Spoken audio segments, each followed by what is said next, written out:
திருநெல்வேலி மாவட்டம் மேற்கு தொடர்ச்சி மலையில் அமைந்திருக்கும் களக்காடு முன்னமரை புலிகள் காப்பும் மற்றும் யானைகள் சரணாலயம் இரண்டெண்ணம் இருக்கிறது.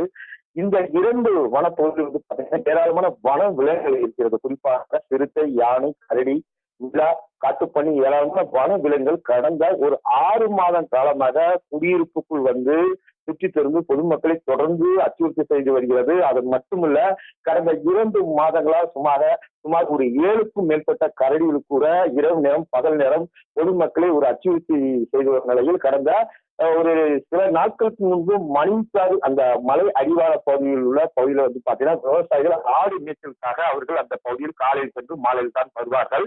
கடந்த சில நாட்களுக்கு முன்பு அந்த ஆடு மேய்ச்சல் ஈடுபட்டிருந்த விவசாயி வந்து பாத்தீங்கன்னா சரியாக மாலை ஒரு 4:30 மணிக்கு ஒரு சிறுத்தையானது ஆட்டை கடித்து தூக்கி செல்லும் பொழுது அந்த விவசாயி சத்தமிட்டதால் அந்த சிறுத்தை வந்து அந்த ஆடை போட்டுவிட்டு சென்றது. அந்த ஆட்டுக்கு வந்து பாத்தீங்கன்னா காயம், அந்த கழுத்தில் காயம் ஏற்படுகிறது. அந்த காட்சியை தான் நம்ம பார்க்கிறோம். தொடர்ந்து இந்த மணிக்காடு பகுதியில் கடந்த 2 மாத குடியிருப்பு பகுதியிலும் மற்றும் விளைநில பகுதியிலும் வன விலங்குகளுடைய சேதப்படுத்தி வருகிறது. இரவு நேரம் பொதுமக்கள் அந்த வீட்டை விட்டு வருவதற்கு தொடர்ந்து ஒரு அச்சம் இருப்பதாக தொடர்ந்து தெரிவித்து வருகிறார்கள்.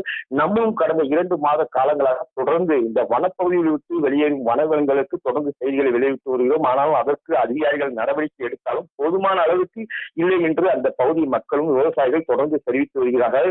இரவு நேரம் வனவிலங்குகள் கரடியானது, பகல் நேரம் சிறுத்தையானது தொடர்ந்து இந்த மாதிரி ஒரு அச்சுறுத்தலை ஏற்பட்டு வருவதாக தொடர்ந்து அவர்கள் தெரிவித்து வருகிறார்கள். ஆனாலும் கரடியை பிடிப்பதற்கு ஒரு சில இடங்களில் கூண்டு வைக்கப்பட்டுள்ளது. ஆனாலும் கரடியும் இன்று வரை சிக்கவில்லை.